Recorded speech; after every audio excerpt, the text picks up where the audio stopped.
สวัสดีอีกรอบครับผมสวัสดีพี่น้องบรรยากาศก็ลงมานาห่วยคือเก่าเนาะสำหรับมื้อนี้ก็มาล้อมหัวล้อมห้าวคือเก่าแล้วก็หาศึกษาข้อมูลในส่วนของความคืบหน้าในส่วนของการเลี้ยงงัวไปนำพี่น้อง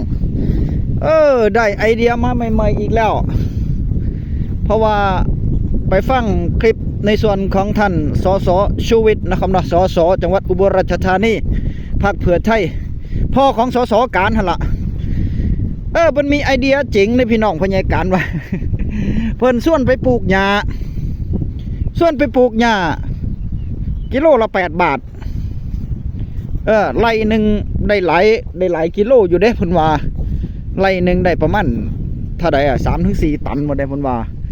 ก็ถือว่าโอเคอยู่ได้บรรยากาศมาตันหนึ่งกับ8,000เนาะมันจะได้หลายกว่าเข้าพุ่นปลูกไร่หนึ่งนี่ขายเป็นกิโลก็ได้ว่าสันหญ้านั่นแต่ว่าขายติดต่อฟาร์มไว้เนาะถ้าจะปลูกหญ้าก็ได้เขาท่าบรรยากาศมีคลิปอยู่พี่น้องจะพาไปเบิ่งในส่วนของท่านสสชูวิทย์ที่เพิ่นได้ลงพื้นที่ในการปลูกหญ้าเกษตรกรปลูกหญ้าน้ำมองที่ปลูกนั่นเป็นน้ำท่วมสุปีน้ำท่วมสุปีแต่ว่ากะหันไปปลูกหญ้าได้นะของพญาการมันจะบ่ได้หลายบ่ซั่นของพญาการนาห้วยนี่สมมุติว่าให้ถึงนี่ประมาณเกือบไร่กว่าบ่ได้นี่ให้เดียวนี่ไร่กว่าพุ่นล่ะทั้งพุ่นน้ำท่วมอยู่ทั้งพุ่นแต่ว่าทางนี้มองนี่น้ำบ่ท่วมดอกนี่แต่เป็นไฮนาแต่จะให้ดีก็เอาแมคโครจกมาถมอีกจักหน่อยพุ่นละนี่แล้วก็ปลูกหญ้าบ่ได้ปลูกหญ้าเขาก็เฮ็ดคลองน้ำลงไปนาห้วยเลยลงไปให้หนองพุ่นล่ะเนาะครับเนาะน้ำจะได้บ่ขังนั่นน่ะยามหน้าฝนมาบรรยากาศว่าน่าจะได้โอเคอยู่ดอกน่าจะโอเคอยู่ดอกไปฟังแฟ้มภาพแฟ้มข่าวที่เพิ่นแนะนำซะก่อนเนาะครับเนาะปลูกหญ้าดีกว่า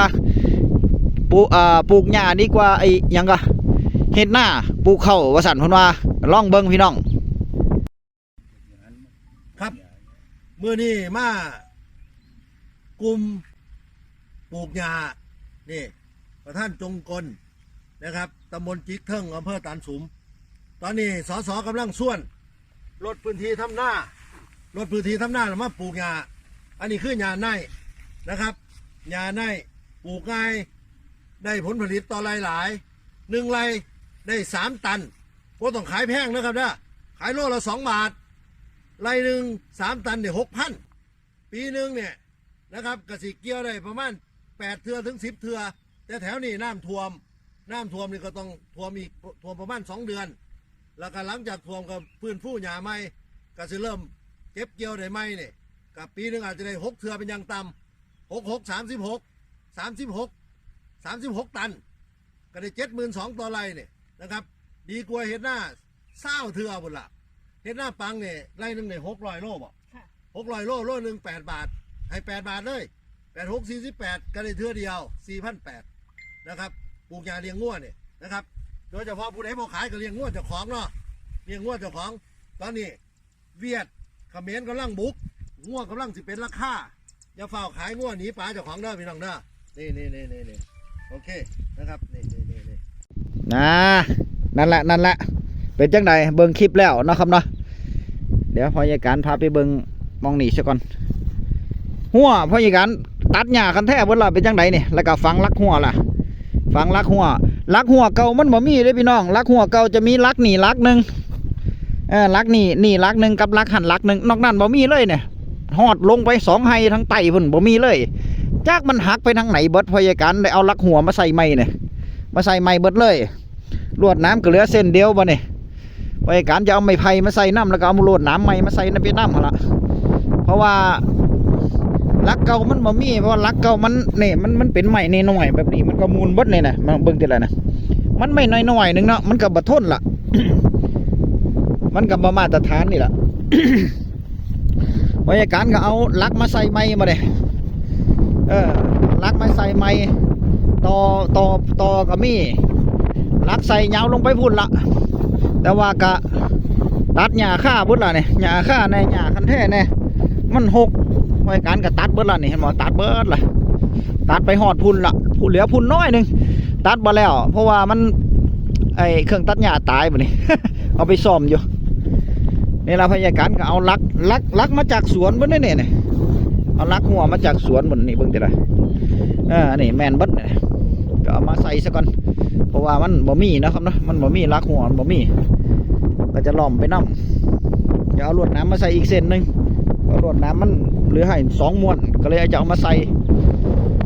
ให้มันมาตรฐานแน่หญ้าก็ยังเขียวๆอยู่นั่นเป็นจังไหนพี่น้องนี่เป้าหมายพยาการที่ล้อมหัวดีๆนี่ให้มันมาตรฐานนี่ก็เพื่อว่าจะเลี้ยงงัวนั่นน่ะเวลาออกแหล่งมาสุปีเฮาก็มาซ่อมแซมหัวเฮาแล้วก็เสร็จแล้วเฮาก็ปล่อยงัวได้แน่เลี้ยงงัวก็ยังดีที่ว่ามันได้ขี่งัวได้พี่น้องงัวมันก็มาขี่ใส่ไหหน้าเฮานี่แบบหน้าปากทางน่ะดำปึดบ่นี่เขาทาอยู่เด้พยาการว่ามันก็เขาทาอยู่เด้ให้ปุ๋ยไปในโตงัวก็อยู่ในที่ของเฮานี่เนาะครับเนาะงัวก็อยู่ในที่ของเฮานี่แต่ว่าจะปลูกหญ้าบ่เดี๋ยวคิดอันดีๆซะก่อนนะครับเนาะว่าจะปลูกหญ้าเหมาะสมบ่ถ้าปลูกหญ้าได้มันก็ดีถ้าเฮาเลี้ยงงัวเลยแต่ว่าเฮาต้องซื้องัวมาเพิ่มนี่ตอนนี้มีอยู่3โตซื้อมาอีกสักให้มันได้สัก5โตนึงน่าจะพอดีพยาการ5แม่น่ะนะปีละ5แม่นี่ลูกมันที่เกิดมาได้5โตมันเนาะพยาการว่าน่าจะเขาทาอยู่เป้าหมายคือจุดประสงค์แรกๆก็คือเลี้ยงเพื่อที่จะได้กำไรแล้วล่ะได้เลี้ยงเพื่อจะเอาเงินนั่นแหละจุดประสงค์ที่2ก็ผลประโยชน์พลอยได้ก็คือขี้งัวให้ปุ๋ยใส่หน้าเฮานำแม่นบ่ราคาถึกสั่งมันแต่เฮาเลี้ยงเอาขี้งัวมันนำเอาไผสนใจที่จะปลูกหญ้าแบบท่านสสชูวิทย์บอกเนาะครับนะก็ตัดสินใจเอาเด้อพี่น้องเบิ่งคลิปแล้วก็ตัดสินใจเอาว่าพิจารณาให้มีสติว่ามันพอสิเฮ็ดได้บ่ถ้าเฮาจะปลูกหญ้าแล้วก็เอาขี้งัวเอาปลูกหญ้าแล้วก็เอาไว้เลี้ยงงัว1นะเลี้ยงงัวเจ้าของ2ทำมันหลายเฮาก็ขายได้นั่นแน่แต่ว่าปลูกหญ้าก็สิ้นเปลืองคือกันเด้พี่น้อง1ต้องใส่ปุ๋ยเด้2ต้องให้น้ำถ้าน้ำเป็นน้ำโซลาร์เซลล์ก็จะไข่อยู่นั่นนะถ้าพอยาการปลูกให้ถึงเทิงนี่พอยาการก็ต้องต่อโซลาร์เซลล์มาจากพุ่นเลยเนี่ยต่อโซลาร์เซลล์มาเลยเนี่ยมาหดแต่ว่าของพอยาการมันแท่งใหญ่มันน่ะ2แท่งมันน่ะแท่งใหญ่มันน่ะแท่งใหญ่เป็นแต่ว่าเป็นรางเบิด5แผงน้ำมันแห้งอยู่ดิถ้าเขาบ่ปล่อยทิ่มลงไหหน้าให้ง่วให้คุ้ยนั่นแล้วพยาการว่าถ้าปลูกหญ้าก็จะไข่อยู่เนี่ยนะเปิดได้เบิดมือละน้ำแห้งอยู่ยิงทอน้อยๆเนาะครับเนาะมันก็จะแห้งอยู่ดอกแล้วว่าต้องตอมาใหม่ฮะเนาะแล้วที่นี่ถ้าเขาปลูกหลายมันก็ได้ขายแต่ว่าช่วงนี้ไผมีหญ้านี่ดีคักละช่วงหน้าแล้งมากนี่ถ้าขายนี่เขามาซื้อซุมือละพอมันบ่มีหญ้าเนาะนะเบิ่งจะแล้วมันจะมีหญ้าบ่นี่แห้งบัดเบิ่งแต่ละนี่แห้งบัดแห้งบัดแห้งจีฮีบัดเลยเนี่ยเบิ่งแต่ละแต่ว่าท่านสสชีวิตก็บอกว่าราคางัวตอนนี้ก็กำลังดีพี่น้องกำลังดีมีอีกไปเบิ่งท่านชีวิตเว้าอีก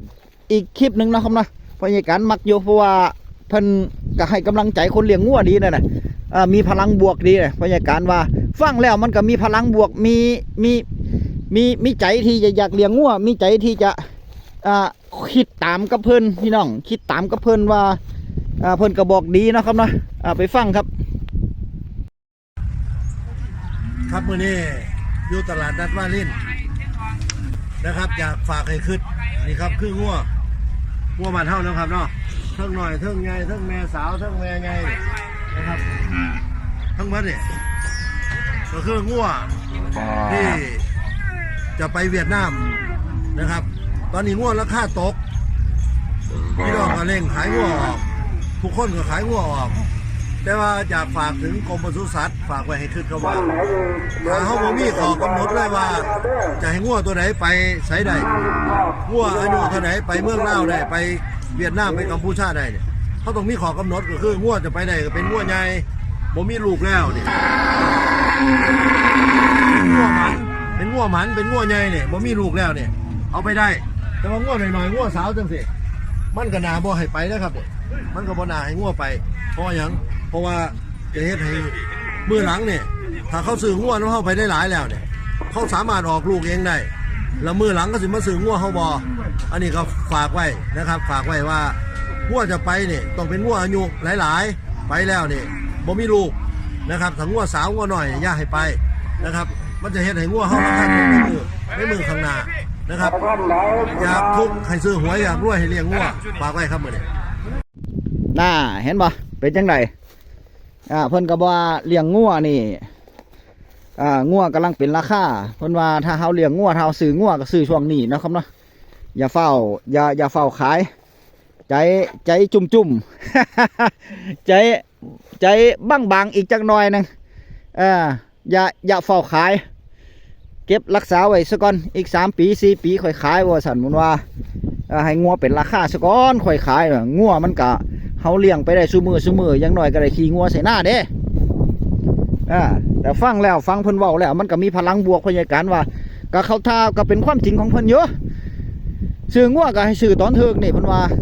ถ้างัวแพงแล้วงัวแพงถ้าเอาไปซื้อมันก็แพงเนาะครับนะมันก็แพงนี่ล่ะแล้วเฮาก็ซื้อบ่ไหวซื้อเงินหลายๆก็ได้น้อยโตแต่ว่าย่ำขายก็ให้ขายตอนแพงๆค่อยเอาไปขายตอนแพงก็แม่นความมันอยู่เด้พยาการว่านี่บ่ล้มผู้ล้มแห้งได้พี่น้องอยู่หน้าห้วยเนี่ยช่วงนี้แถวบ้านพยาการอำนาจเจริญนี่ฝนบ่ตกเลยบ่มีฝนแต่ว่าไปตกอุบลอยู่แถวอำเภอตะการอำเภอเดชอุดมนี่ตกอยู่แต่ว่าบ้านพยาการอำนาจเจริญบ่มีฝนช่วงนี้นะครับเนาะบ่มีฝนก็เขาเจอกันใหม่คลิปหน้าเนาะคลิปนี้พยาการฝากไว้ซ้ำนี่เจอกันใหม่สวัสดีครับ